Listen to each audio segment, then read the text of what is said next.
everybody. This is Art School Graduates Podcast.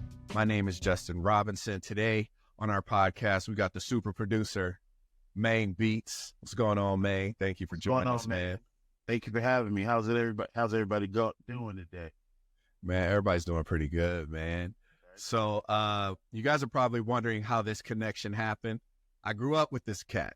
We grew up in Pomona together, like just being wild boys when we were younger. So it's yeah, he's laughing because he knows, but it is a total blessing to see this man develop into this producer, and just you'll be surprised some of the stuff that he has created, he's come out with.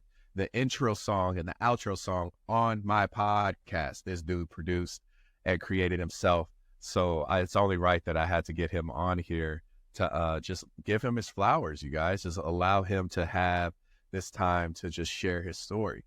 So first things first, man, just like growing up in Pomona, how did you get from Pomona to producing, brother? How did that come about? Continuation school. Are you serious? Dead serious.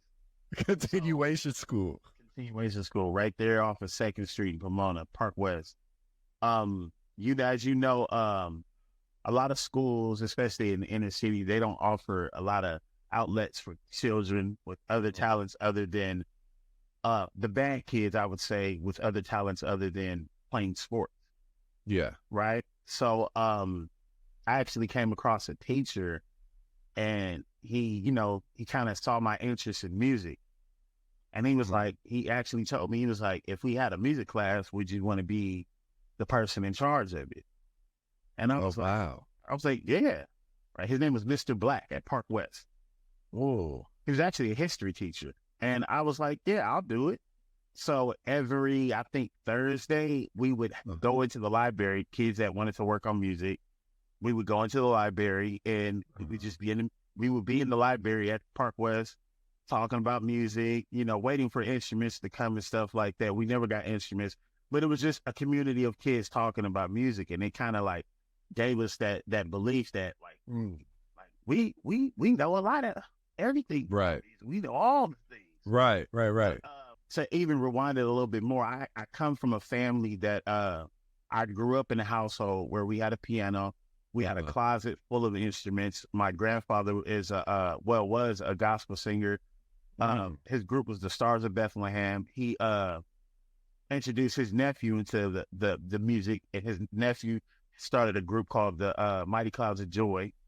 So they ended up going on tour, and I grew up every holiday at my house because we had the musical stuff, watching my grandfather, watching his siblings and his nieces and nephews sing, right? And they always talk about, I was inspired by the music that I heard in my house, and I was actually blessed enough to be able to see people create music from scratch. Like my grandfather loved the blues, and I would see him on the piano. Yeah. Out of all my brothers and sisters and cousins and stuff, I would be like, I'm about to show grandpa that I can really do this. Yeah. So fast forward into high school, of course, you see kids playing in band and stuff like that.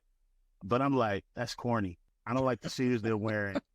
Right? I want to hang out with the athletes. I want to hang out with the athletes. They're the cool guys. You know what I'm saying? I want to lift weights. I want to be, strong and cool. Yeah. But Mr. Black kind of like told me, like, if this is who you are, be who you are. Mm-hmm. You don't have to try to look like this or be like this and da-da. And I was like, I'm gonna stop lifting weights. I'm just gonna focus on music. He's like, I'm gonna stop getting buff. Yeah, for real.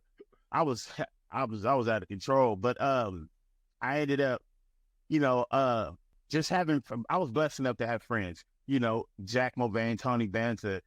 They were like, bro, you're good at making music. Yeah. Introduce you to Mike Rashoni. He had a studio at his house. So Tony dropped me off like I was his son at daycare one day, and was like, go here. And I'll never forget that. Even fast forward, being around Taylor Barr, things like that, where he was like, bro, I'm gonna get Fruit Loops on my computer, come to my house and make beats. And it always kept me inspired. It always, the wonder of it, because growing up, I thought you had to be rich to make music. Really? That's how I felt. I'm like, I'm listening to Timberland. I'm like, you got to be rich. There was an episode on the Cosby's where she goes into I think she goes into a recording studio with Herbie Hancock. I saw the equipment. I'm like, I can't buy that. Oh, wow. Right. So, and Yeah. growing up, you got to house speakers and stuff like that. And I'm like, I don't have money to buy speakers. Right. So what do? And I'm telling you, a kid brought a floppy disk. This is how old I am. Yeah. This is how old we are. Yeah, dang, bro, don't put me in that. I'm old. A kid brought me a floppy disk and was like, "Hey, I got Fruity Loops. Put this on your computer." Wow. I put it on my computer. My brothers every week would delete it. we were playing the old school Grand Theft Auto from the sky view. Yeah. So that Fruity Loops and that on the computer, messing the computer up. Oh, wow. So that was my journey, and down the line, I started taking it seriously. Yeah. I ended up in Dallas, and then they kind of showed me a different light and was like, "Bro, you're really nice." And then I got into audio engineering, and that got me into rooms. Yeah. So yeah, that's where I'm at now. Wow. Audio engineering. Now, what did you have to do to get to that stage of going from just playing on Fruity Loops to the audio engineering to this place now? So it's sort of like the cliche audio engineering storyline. Mm-hmm. Like you hear audio engineers talk about it all the time, right? There were moments in school where like people were making these mixtapes, CDs. Uh-huh. Yeah. And I was one of the kids I had access to a computer. The other kids, a lot of other kids didn't have access to a computer in their homes. So I would burn CDs, right? You're right. I learned how to burn CDs and give it a good fade into the next song. Oh, like DJing almost. DJing, but if you go back even more old school, it's something called when you're using tape reel to reel. Yeah. How they would take tapes and splice them and cut them, right? So I learned how to splice and cut just using just off a computer stuff, right? Further back, I'm gonna keep talking backwards and forward. Further back, I went and I had my great grandmother's cassette player. I would listen to the radio. As soon as Power 106 would play a song that I liked, I would record it. Now, how I would record that song onto cassette tape is, I don't know if you did it before, I would put tissue or a piece of paper on top of this cassette, and I'm now able to dub over the tape, right? Oh. So I'm doing this as a child. I'm elementary, junior high, high school. I'm dubbing over CDs. I'm dubbing over. I just knew how to do it. Yeah. And me just was like, you know how to dub over stuff. Yeah. So there was a program called Audacity. What is it called? Audacity. It was Audacity. Windows. Yeah. So me and my cousin, JP rest his soul, we would take the cassette tape that we use, have, say, for instance, an instrumental playing, or even the CD player, have an instrumental playing. Then we would put the speaker up to the microphone for the computer and just record. Right? Wow. And then fast forward, I ended up getting Pro Tools. I had a Digio 3 rack, and from that I ended up we didn't have anybody that know how to work the equipment. And I'm not the person that's going to read a manual, because I'm like, nah, I don't want to read it. I just want to, because I feel like when it comes to like equipment, of course, nowadays I'll read the manual because I understand a little bit more. Yeah. Like, I don't want to take the slow route. I want to take the fast route. Let me just read this manual and stop being lazy. But back then, my mentality was telling me, if I learn it the way I want to learn it, then I learn it within the frame of how I'm going to create. Yeah. I have my own order of operation of how I do things, right? Yeah. It's like when I first got a record player, I was like, I don't know what I'm doing, but this is how I'm going to do it. Come to find out, I'm doing it like how they created hip hop. I'm marking the points of the record that I like, and I'm able to just rewind it. And then I'm recording these, and I'm recording these loops. But after Texas, I ended up coming back to LA, and a guy one of my older like mentor friends, he was like, "Hey, I need you to come to this studio and work on some stuff." And I'm like, "Okay, bet." First time in a big studio, I was so nervous. I'm scared. I think I stayed in the back of the room. I'm scared. I'm like, man, everybody's smoking weed. I don't smoke weed. I don't want to get paranoid. I don't want to get Right. high. Right. And they were like, do you have any melodies or loops or anything? And I was like, yeah. They played one of my joints. I sampled what was it? Casey and JoJo song. Got that cracking. They went up, probably one of the best songs I ever heard on one of my beats. And I was like, okay, this is cool. Go back to my friends, you know, they're like, oh, that's cool, that's whatever. But we don't have anybody to record it. I don't know what I'm doing. I have the equipment. I don't know what I'm doing. Right. So now I have to learn how to record. And how I learned how to record was recording myself. Oh. I became a rapper and nobody knew. So you would make a beat and then record yourself rapping over it? A full song. Wow. Like hooking everything.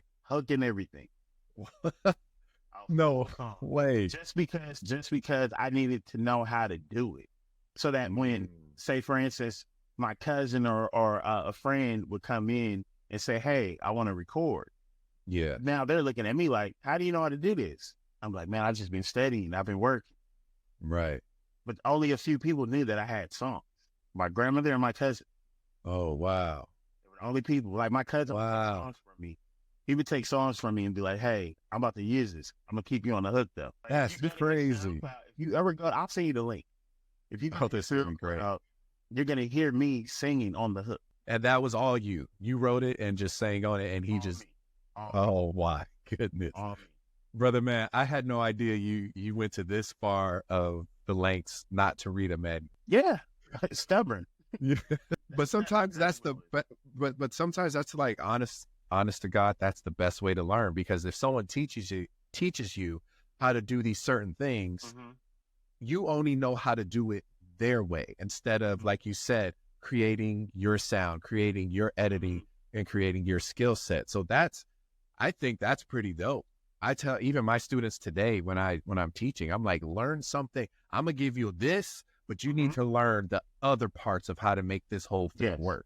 Yes, that's real dope. Time I sit down to teach somebody or show somebody anything about music or like Pro Tools or anything, I tell them, learn exactly what I'm teaching you and then forget it.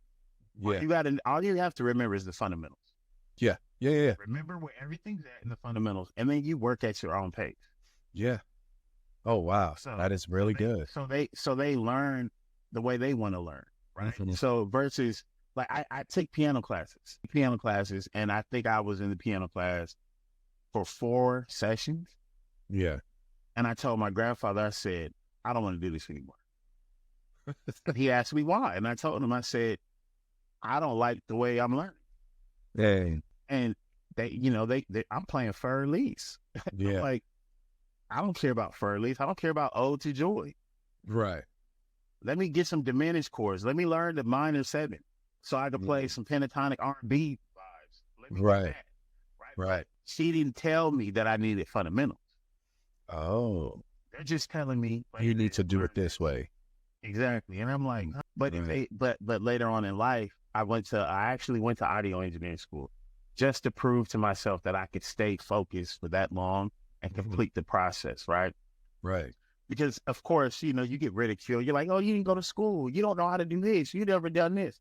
So I ended up taking a course at Say Institute, and there was a teacher, and he said he was like he gave me the breakdown of what a minor chord progression was, and a major chord progression was. But the way he broke it down was just instantly, I was like, oh my God.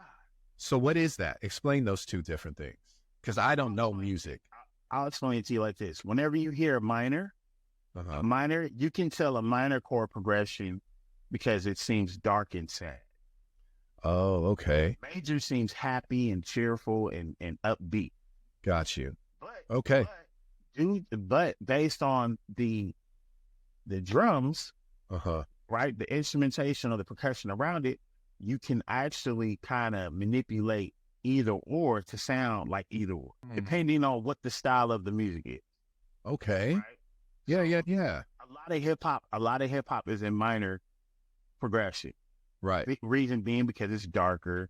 I'm not gonna say I hate to say it this way, but it's lower vibration. Uh-huh. But then when you listen to Alicia Cara or what's the girl that sings Espresso? Is that Espresso song? I oh, forget her name. I know who you're talking about. But Oh my that God. song, that's a major chord. Yeah. Okay. Happy by Pharrell's is a Major chord. right? And then Yeah. Not Like Us is in the minor. Minor. Yeah. You know what I Oh mean? So wow. you kind of you like you can hear it. You're like, okay, bet this is what this is. Yeah. But, yeah. I mean, once you get the Wow. the understanding of the musicality and in the way you can receive it, Uh-huh. the sky is the limit. Oh wow. So that's when I was like, okay, bet I really like this. Now I've had my trials and tribulations of working on a song and having somebody tell me, this is trash. This is trash. But Oh yeah. but I've learned that, I'm a fan of Quincy Jones. I love Quincy Jones. And Quincy Jones always talks about allowing God in the room when you create. Mm-hmm. Right. And if I don't allow God in the room as I create, then I'm definitely probably going to create something trash. And that means, to me, ego is edging God out. Right? Got you. Yes. So as I edge God out, and that's ego, as I do that, I'm most likely not going to create something that is fulfilling. Right. Okay. So Yeah. when you do something, when it kind of gives you that bright burning sensation, you're like, oh, this feels good. Yeah. So So and I've done that with learning.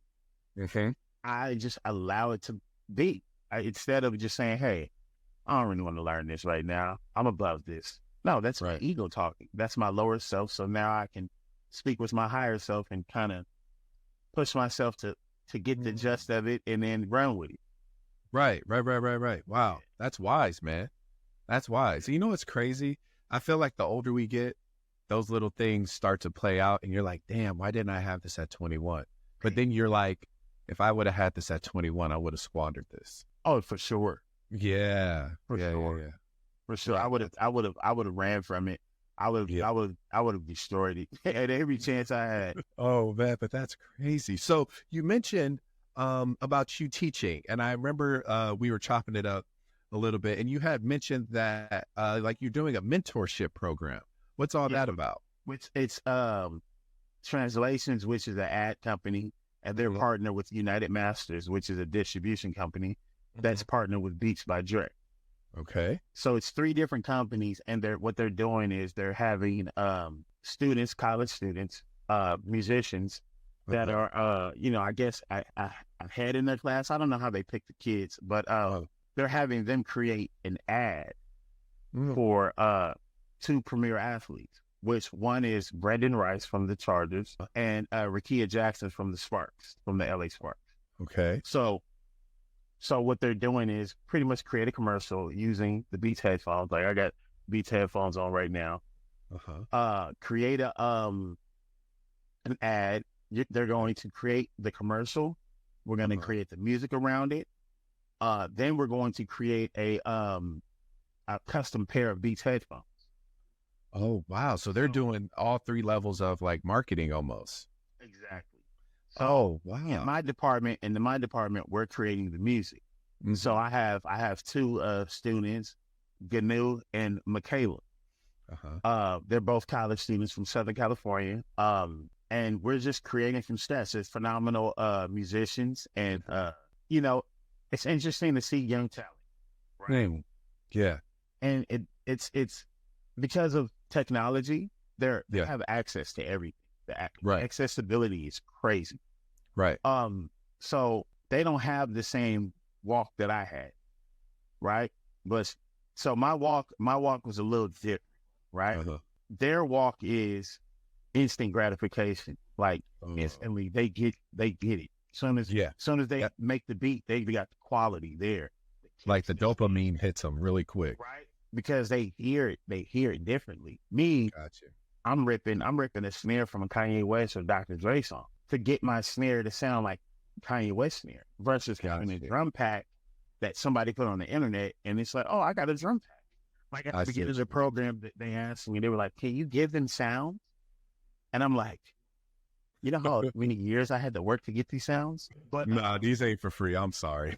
I gave them the sounds. Oh, you did? Yeah, I did. I gave them the sounds. They're all royalty free. Because the thing about me is, as a teacher, and I'm not saying that I am a teacher like that, but I think that if once we get a certain level of experience in something, we owe it to pay it forward. Maine, you are a teacher, brother. Don't discredit yourself like that. God, thank you. You have to understand the School of Hard Knocks will allow you to become this teacher, this seasoned vet that you are right now, that you're able to pass that on. So you are a teacher. Don't play yourself like that, brother. I want to big you up because I know your story. So that's why when these kids come to you, you are teaching them something that you had to learn the hard way, and that you are actually showing them like, yo, there's more than one way to do this. Let me show you how I did it, because I know you know how to do it your way, and combine those two, because that's where you're going to get that dynamic sound from. And that's exactly what one of the kids said. She was like, I can't believe that I can create this way. Wow. Right. Mind you, they come from a place where they get the loops, they get the automatic quality of good sounding guitars and stuff like that. Right. Right. I come from a place where I just made this whole ensemble of music. Now I'm going to chop it up and make another melody. I'm going to sample it and do it my way. Right. I've already played it. I've made the music. I'm going to make it sound different. They hear it and they're like, oh my God, we should do that. And I'm like, possibility. It's a crazy amount of possibility. So that kind of made me smile watching them experience new forms of how they can create. And that kind of made me think to myself, like, okay, I think I want to do this more. Right. So anytime they hit me up, anytime Beats or anybody from that side hits me up, I'm like, I'm all for it. Let's do it. Wow. That's dope, brother. I love hearing that. So during this mentorship that you've been a part of, have there been any, like, I would say, challenges, or is it more like inspiration that you're starting to see when working with people like that? The only thing that I would say is, because you're dealing with a big business and a big company, you still have to you have to put on your suit hat. You got to put on that. You got to put on that jacket, that hat, that tie. You have to play the role of this professional business. I'm a professional, right? Versus coming into the studio and saying, "Hey, let's just be creative." You have to keep in mind that this is something that this company is going to deal with. This company is going to deal with, and nobody wants to get sued, right? Right. But at the same time, we have to do meetings after meetings after meetings. I've been blessed to. Ricky Minor was one of the mentors that I had. Oh, right. Nice. Ricky Minor was I was about to say Beyonce, Whitney Houston's band leader and Jay Leno's band leader for a very long time. Ricky Minor just got an Emmy Award the other night. Oh, wow. Ricky Minor is his son was one of my close friends, and he introduced me. But Ricky Minor said one of the most important things that I will always remember as a creative, right? This doesn't go for everybody. He says, as a creative, just understand this. When you're good at what you do, you're going to get good business. And that good business comes with meetings. And all meetings are meetings to set up other meetings. So don't take it personal. Right. And I was like, that's funny. But he was dead serious. And I was like, okay, cool. And, talking to a guy like that, you get to understand it a little bit more. Like, okay, this is a business. Right. Right. Because he's running his own studio. He's doing the music for American Idol. He's doing the Jay Leno at the time. He's doing all these great things. And he still has the time to sit down with us and give us the game as an older black man. And he just sit down. I mean, he's from Watts, California. Oh, so he's from the sticks. Yeah. Yeah, so he kind of put Tyrese on as well. So Wow. he gave us some knowledge that will always stick around, and I will always have to remind myself and humble myself, because I'll be sitting on a Zoom call and I'm like, we got another 30 minutes. What are we talking about? We already touched bases on everything. Why are we still Right. here? Right. Right. But this is what we have to do. Yeah. We're here. We got to take it serious. We got to lock in and really build that camaraderie amongst each other, that fellowship, that brotherhood, sisterhood, whatever it is, and understand that, hey, do we all understand? Are we all on the same page? Yeah. 'Cause if not, everything that we're creating is going to go to trash. It's going to go to waste. And we don't want that. Right. But I would say that's the biggest obstacle, is learning that part of this, because like I said, I'll get a text and be like, hey, we got sessions every day this week at TPN. All right, bet. That's my meeting. Yeah. Versus, we got a call Monday morning to go over what we're doing all week. Got you. Right. I see what you mean. Okay, we're fine details. We need those. Right. So it's growing on me. I was talking to another creative the other day, and I was like, I'm tired of meetings. You got to have them. She was like, I do that. She was like, because she works for ABC. She's like, I do that all day. That's all I do. I'm like, yeah, more power to you. Yeah, I'm not the one for him. Yeah, but I'm learning. That's good. That's good.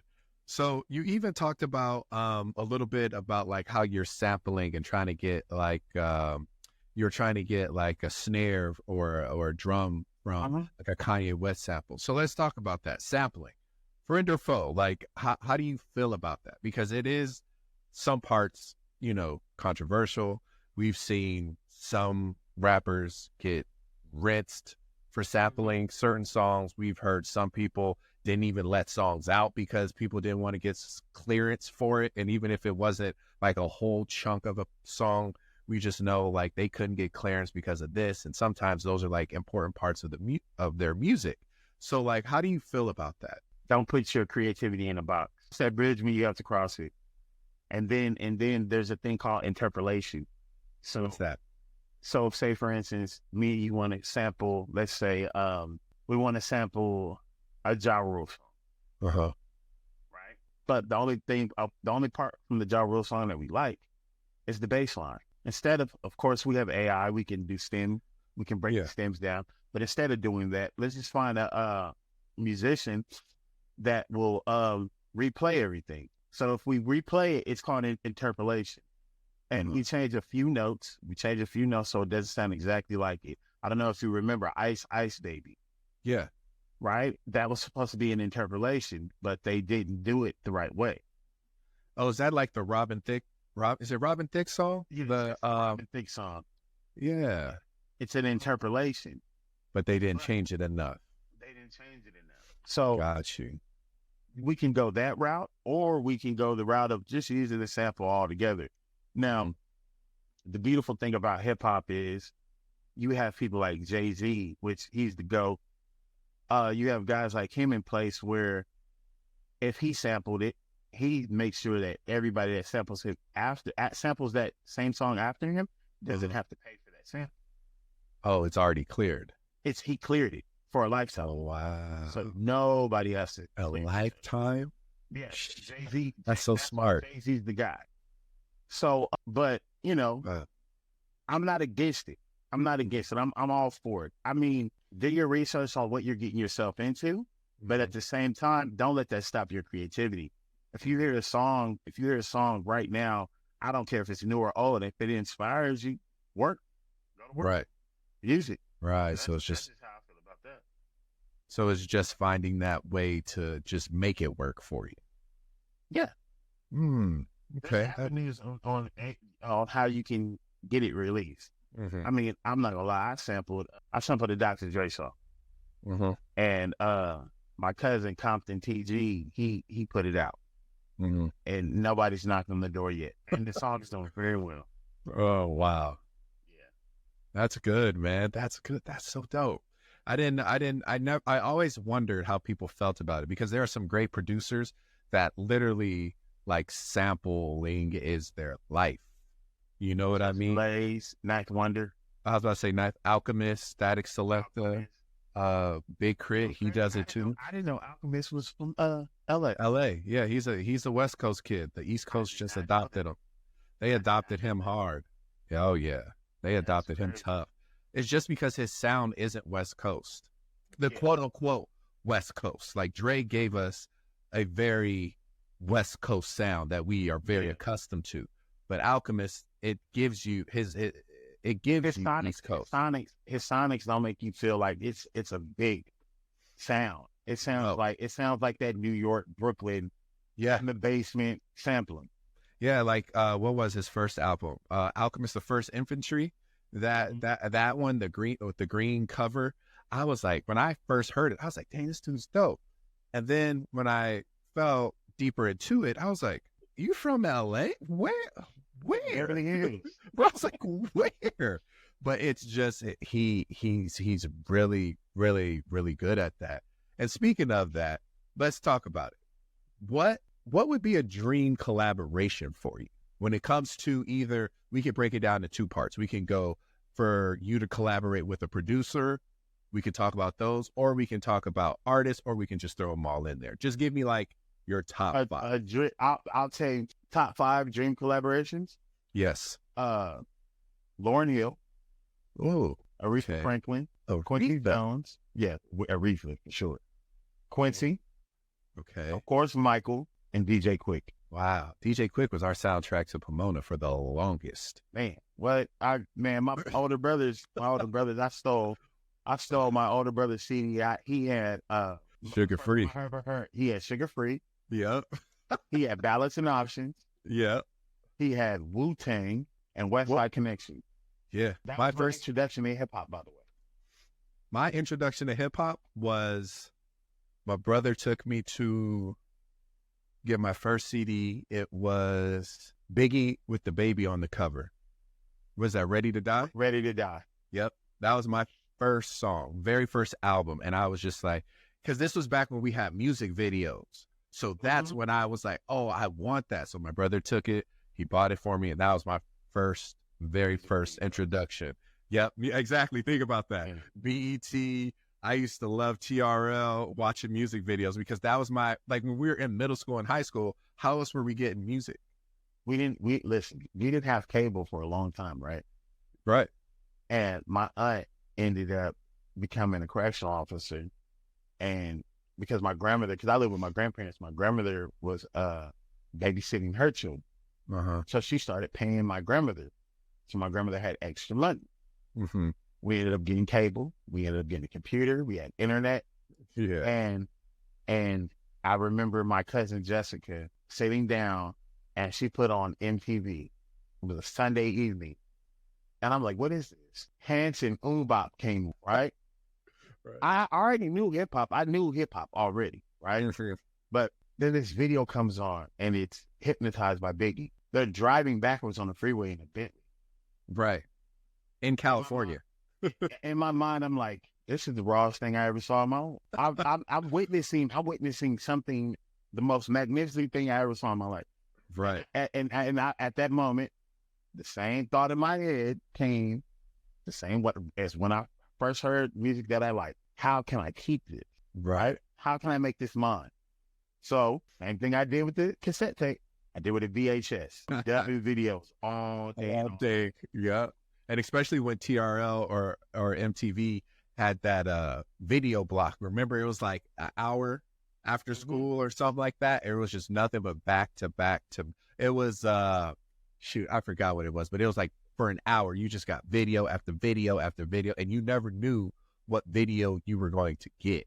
So it was always they made it so perfect because the music, for some reason. Yeah. And I'm not saying the music was better. I can't say the music was better.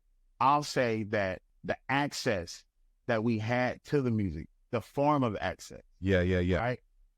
We waited. We anticipated. We were at school waiting to get home and watch TRL. Right? Yeah. We probably didn't see who was coming on TRL. We just knew we had to be home by 3:30 because it was coming on at 4 or 3:45. So knowing that we had this to come home to made it that much special, right? Right. It's like your mom tells you, "Hey, when I get home, I'm gonna make your favorite meal," or you know, Yep. so we're doing this weekend. Right.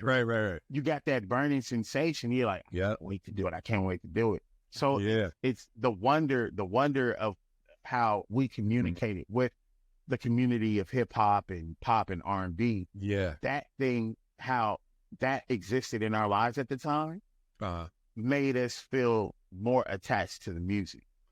It honestly, it really did. And I think that was my first introduction to actually freestyling was 106 in Park when they did their Freestyle Fridays.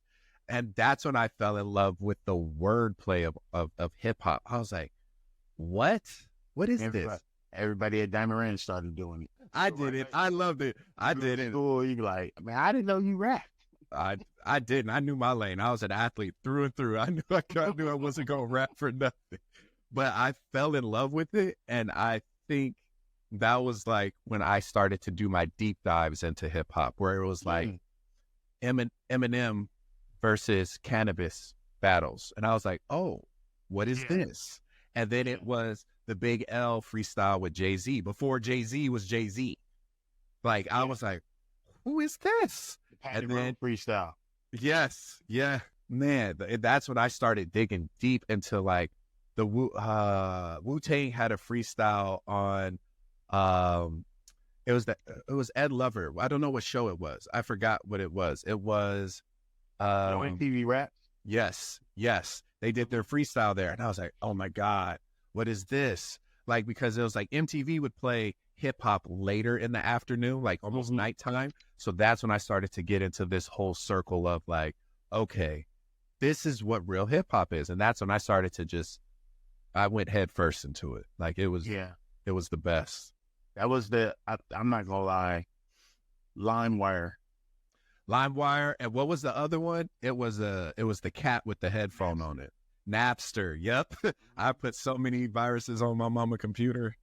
That was my fault. Going from Napster and LimeWire, that kind of put us in the space where we're at now, where we're getting music for free, right? Subscription-based music. We destroyed the music industry, and it's okay. But it's up to us to kind of fix it, figure out what's a new way we can create the avenues so that the youngsters and the young people that we're seeing evolve into adults, how can we see them fall in love with something that's so grand? I see what you mean. The one thing I've noticed for me is that everybody's doing, and this may be my own ignorance here, you probably would know more, but I feel like everybody's very much following a certain blueprint and style when it comes to like hip hop in certain aspects. Like a lot of my kids now, these dudes rap way too fast, bro. Hey, Mr. Rob, you want to hear my new song? I said, dog, why are you rapping so fast? Yeah, there's too much information. They vomiting information to me that I'm not. First of all, I don't even know what you're saying. That not the words, but now I can't even catch up to the information because I'm still trying to figure out what you said in the first quarter. Right. And I think, to me, I would love for them to become more of a student of it rather than, oh, so-and-so can do it and put it on SoundCloud, I can do it. Yeah. And it's like, no, become a student, because then your value increases rapidly. Like I think people kind of sleep on Lil Wayne when he did, when he was dropping Dat Piff mixtapes. Oh my gosh. How many did he drop? 8? No, 10? He dropped a gang of them. That was when I was just like, oh, he's rapping. But every single rap was different. Nothing was the same. The cadence wasn't the same. You know, on top of the mixtapes, he has about 30 different features popping off at the same time. So Yes.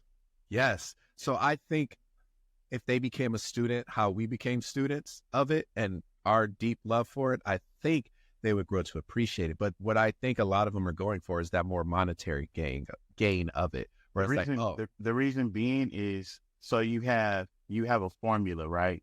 And it's like the formula starts here where we're going in a circle. We'll figure out, okay, this works. Right? yeah, Then we go to the next step. Oh, that works. And we go into the next step. That works. yep, Now you have an algorithm that does the same thing. Now people follow this algorithm, and because this works constantly, right, and we have to stick to that algorithm. The Taylor Swift works, right? right, The Drake works, right, So now everybody follows that. The King Von, I'm shooting up my homie's house. All that works, right? yeah, That's why when you ask me about my list, I tell you the ones that pretty much stood out. Everybody loves Dr. Dre, but you know who right. Dr. Dre loves? Oh, Quincy Jones and DJ Quick, right? Everybody loves R&B. But you know who but nobody talks about? They love Beyonce. They'll never talk about Aretha. You'll hear Beyonce talk about Aretha, right, right? right, All these other young, like Snow Allegra, who else?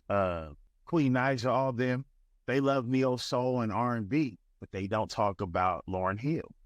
right. So so to my list, to the point of that, that's why I mentioned those people, because I'm like, look, if I'm going to try something that stands outside the box and the norm, let me go to the foundation of the creativity, right? Then I work backwards. Then I work right back to where I'm at now. And, Right. and then I kind of look at it and I'm saying, okay, what can I do that's different? And we're all different individuals. Right. We are. All you have to do is just create freely. It's like freehand painting. Right. You know what I'm saying? Instead of tracing and drawing in the lines, just create from scratch. And then sit back and look and say, what did I create? What am I looking at right now? Right. Right. Totally. And then Totally. that, and you might come up with something new. Right.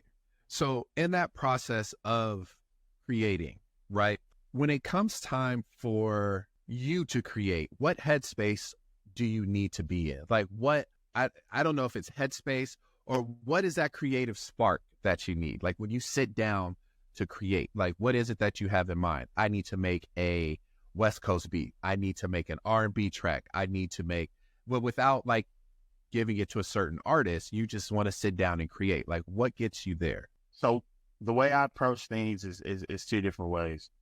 When I'm at home, I'm just going through sounds. Ooh. And the moment I hear something, it could be a kick or a snare, it could be a synthesized sound, it could be a piano. As soon as I feel something, I create. I just play. And the moment I hear something from that point, I just allow it to build upon itself, right? Yeah. Now if I'm at the studio and we have an objective, one of my guys might come in and say, Jeremiah is looking for a song, right? He's pitching a pack to Chris Brown. So we're going to get something that Jeremiah likes that Chris Brown can sing on. Cool. We know what that sounds like, but let's take it to the next level. Let's try to make it sound a little bit different. Yeah. Right now, everybody's going on the floor vibe, the kick snare, boom, bap, boom, bap, boom, bap. Yeah. It's sort of like disco-ish. So I know that that's the vibe, but also at the same time, once again, being a student, in order to be a teacher, you have to have once been a student. And the ability to Glasses Malone told me this. He was like, if you don't know where you've been, you don't know where you're headed. Right. Right. So I sit back and I look. I'm like, okay, where have we been? Oh, we've been in this boom bap kind of popish, floor on the floor type vibe. Right. We've been here before. Right. Right. And everybody knows what comes after aggression. We want to party after, or we want to make love after we're aggressive. Right. After the hardcore, it's like, let's tone it down a little bit. Let's kind of soften up. Right. So me personally, what I think the next wave is R&B. So because I feel that in my spirit, I'm probably instantly going to go straight to R&B chords. I'm going straight to R&B vibes, right? Now, if I'm working with, because I'm in a space where I'm not too much creating freely, I'm already giving direction. Like today, a girl, she hit me. She said, "I need live drums and I need major chord guitars in a major. So I need all that." I'm like, cool, okay, bet. That's a lot. I find a guitar player that has a guitar pack that'll send me some chords. I listen to the reference track that she sends me, and I go back and forth and say, okay, I like this, I like this, I like this, I like this. Bet. Now I have a folder full of melodies that I like, and all I got to do is, when I feel the inspiration to create, you just pull from there. Throw some drums on there. I have a crazy arsenal of drums, and I build my own drums. Boom, get that cracking, and then just create. It's just knowing your target, and a lot of people don't get a chance to have a target. And I would say if I had to tell every new artist or young artist, create a target, have an objective. Yes, it's fun to create because it's a hobby. I promote that all day. Most importantly, understand that, hey, I'm making this for this purpose. Be intentional, right? Because if you're not intentional, you're just gonna have a laptop or a folder full of music. Yeah, doesn't see the light of day. True. That's the same thing for fine art, and even in design. If you're not being proactive with it, no one's gonna ever see it. No one's gonna ever know you even exist. So that's be intentional. Yeah. So this is something I've always wondered when it comes to the music industry. We know there's ups and downs. Sometimes they're played out in front of us. But for you in the music industry and dealing with like heavy hitters and big names, when it comes to like, you don't even have to tell me what they pay or whatever you get, but like producer compensation. I mean, that was one of our conversations we had before when it was, I think I sent you something. You're like, oh man, writers, they always want to complain about something. And then we talked about, so it's just like, so in this weird dynamic of the music industry, how does a producer get taken care of? I'll tell you the order about how everything happens. The engineer gets paid first. Okay. I'm that guy in the room, right? Then the producer gets paid. I'm also that guy in the room. Okay. The writer owns real estate. The producer owns real estate.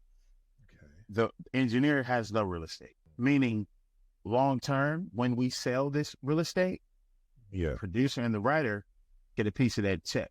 Okay. So to break it down with payment, there's a standard. Right now, you can sit there and say, okay, like I sold a beat to Little Tecca, it was $15,000, right? But there's 5 people on it. So wait, 5 people on the beat that you sent? Yeah, 5 people on the beat. They all produce on the beat. Okay. Right? Okay. So yes. Little Tecca, his rate for paying producers, the upfront fee is $15,000, right? Automatically. Right. That's low budget for his budget, right? Okay. Because every major label gives their artists production budget, studio, and music, right? Yeah. So his budget, he has to pay out $15,000. Oh wow. Per beat. Oh right? Wow. Now it could be a situation where he ends up getting a Timbaland beat, and Timbaland said, "I charge $60,000." Right? Yeah. So Timbaland can, because Timbaland can eat up his whole production. He can eat up his whole budget. Yeah. Instead of him doing that, he's gonna say, "Hey, I'm gonna find some guys that kind of like got the same type of vibe, feel to their music. I'm just gonna pay them $15,000 and keep my budget intact, so I don't go over budget." Right? Got you. Okay. So, and I think I think he did low numbers first week too, but there's 5 people on the production, so now we got to break that 15,000 down, and one of those guys might say, I don't want 3,000, I want 4,500. Now makes it makes it more tricky. But how does that happen though if everybody contributed equally? If that makes sense, or there's no such thing as equal. Oh, You can create equal, but there's right. no such thing as equal. Like we can end up making, me and you can make a beat, right? Together, Yeah. right? Yeah. I Yeah. get an equal part of the drums, you get an equal part of the music, Yeah. right? You go off and you find a placement. Hey, Mm. Mariah Carey's dropping an album. I just got us on the Mariah Carey album, right? Yeah. Cool. What they paying us? Oh, they're gonna pay us 50,000. I'm gonna keep 30 and give you 20 Just because I went out and found the person. because you found the person. Oh, That's where it kind of gets shifty. sticky. It gets sticky. Yeah. Now, there's instances where a guitar player will sit there and say, "Hey, as I take my guitar off of this, there's nothing you can do, and you don't have this vibe. Shit. So all you have is drums, and an 808, right?" There's a situation where the drummer can say, or the person that made the drums can say, "I'm taking my drums because I want more money." So how? Damn. Like, but how would you want? Like, that's sticky. So how? It's better to do the music with your friends. Got it. Okay. Because then at that point, you can sit there and say, "Hey, we're going to have a civilized conversation." Right. The play.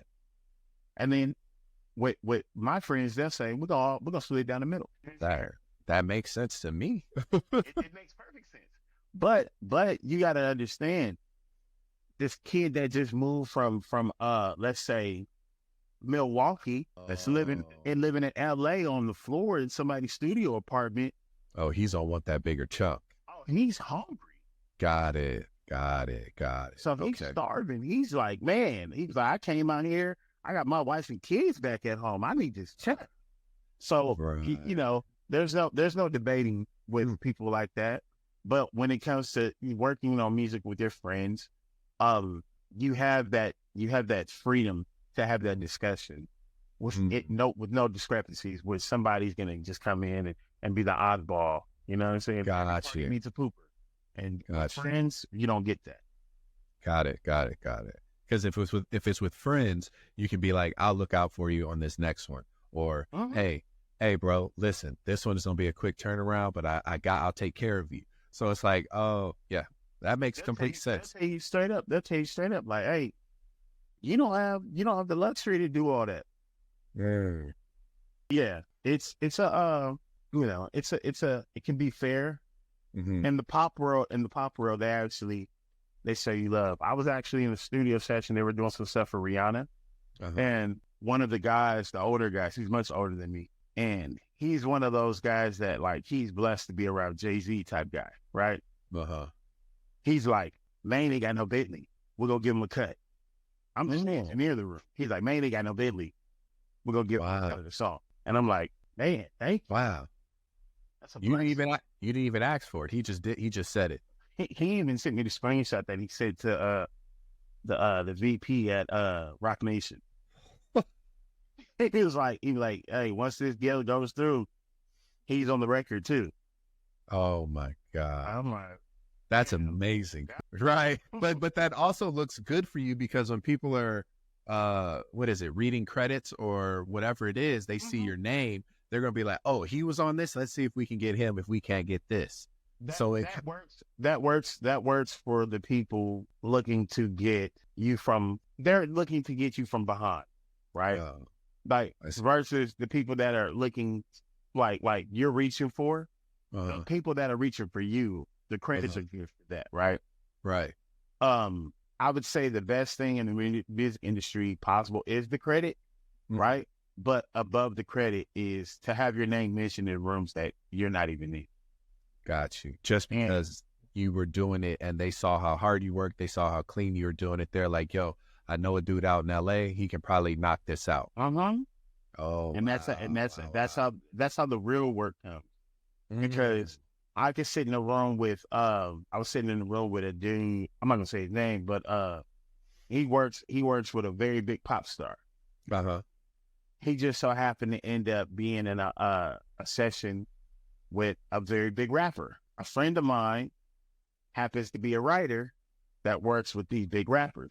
The friend calls me. He says, "Man, bro, you are blessed." I said, "Why?" He was like, "Your name is in rooms you're not even in." So what do you mean? He was like, bro, we're over here having a full-blown conversation about how much of a good person you are. Wow. It's not about like, so at some point you have to realize it's not about the ability to create.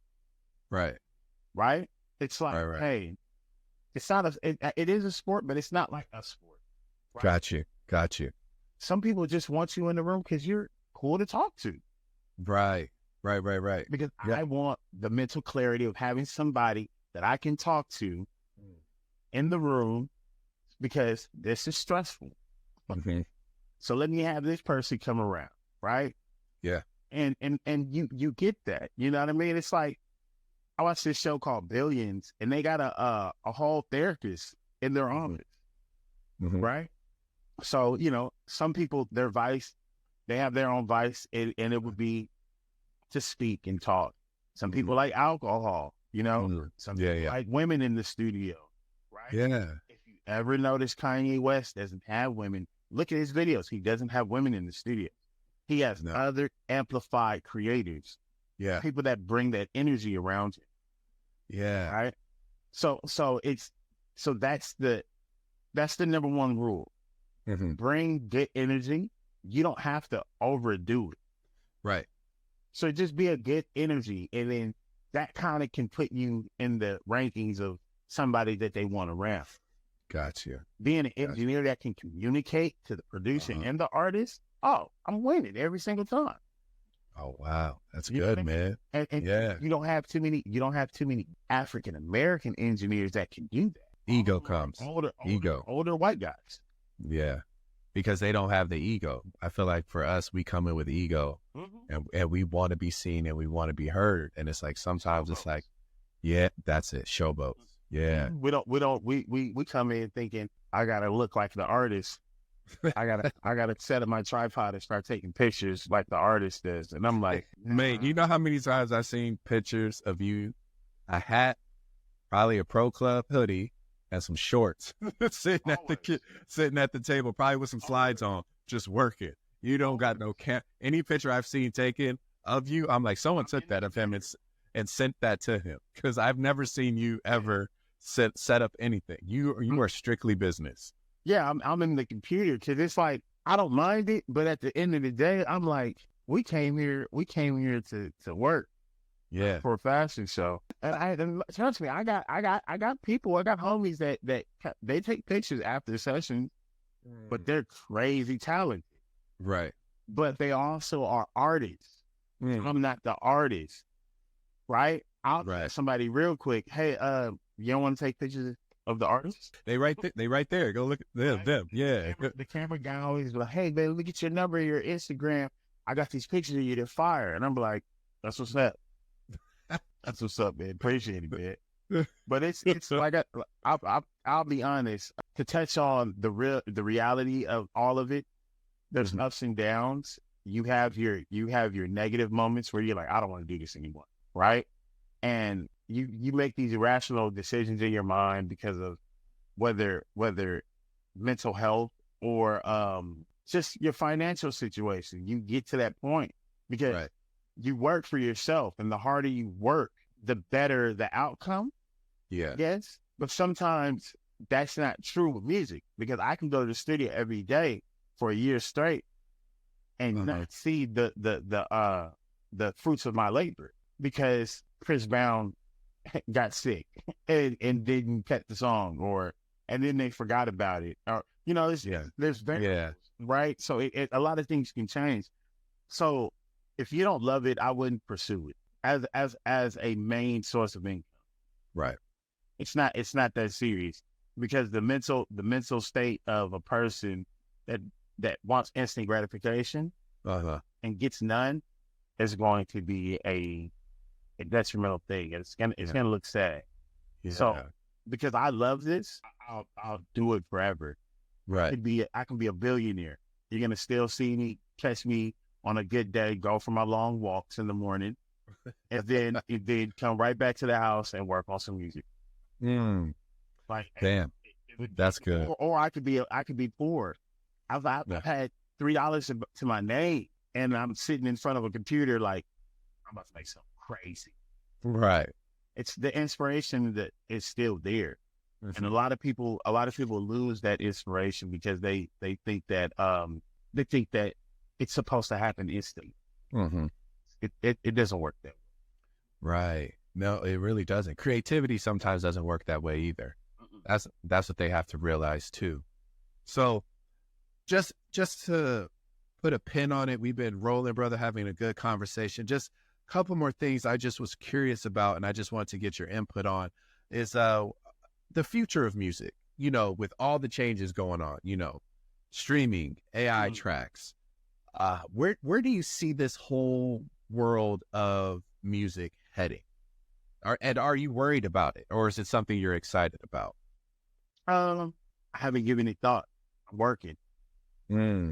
So, I mean, a dude named Ricky Booker from Oklahoma told me, he was like, get to work, put your head down and get to work. Don't worry about nothing else.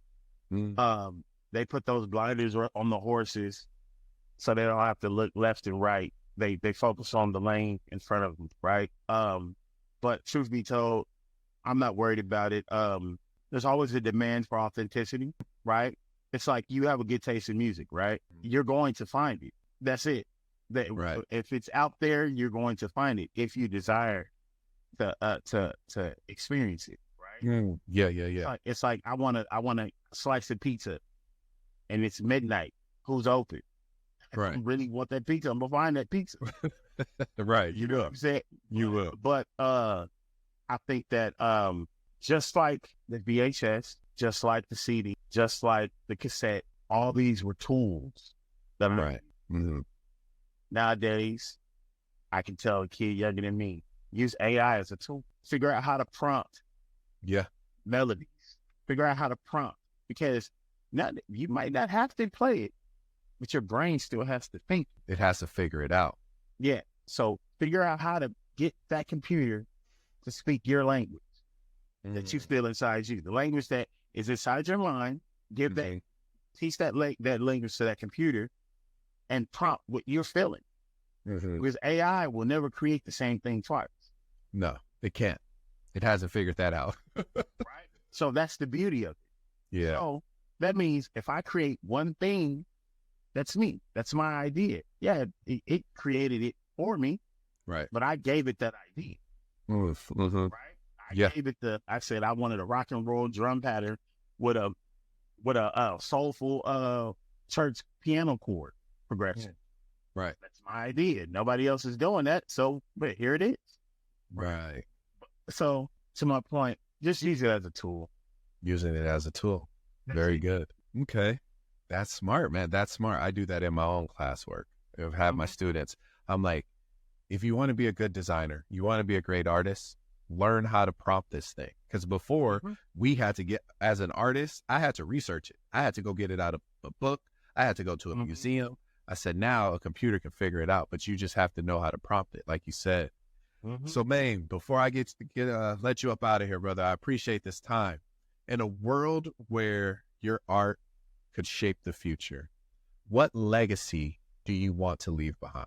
Legacy I want to leave behind. I want two things. I want people to be themselves and to not give up on what they believe they are. Listen. Like whoever you believe you are, right? Whoever you think you are on the inside, don't give up on that, right? You could be 70 years old. Do not give up on the person you believed you were at 8. Right. I still remember laying in my backyard on the ground looking at planes fly over me, saying I'm going to be in a plane one day going somewhere to work on music. Years later, flying to New York to work on music. Flying to Miami to work on music, right? Hey, there we go. Don't give up on that. Don't give up on that first feeling. Touch your gut and say, hey, I'm going to do this. Figure it out and just go. So my legacy, I want everybody to understand, approach everything with your heart. Approach everything with pure heart, pure intentions, and don't forget why you started. That's it. Just don't forget. Always remind yourself. Excellent, brother. That is so excellent. Well, you guys, thank you for listening to this podcast. My name is Justin Robinson. My guest here is Maine Beats, and this is the Art School Graduate Podcast. We'll catch y'all later. Peace. Thank you.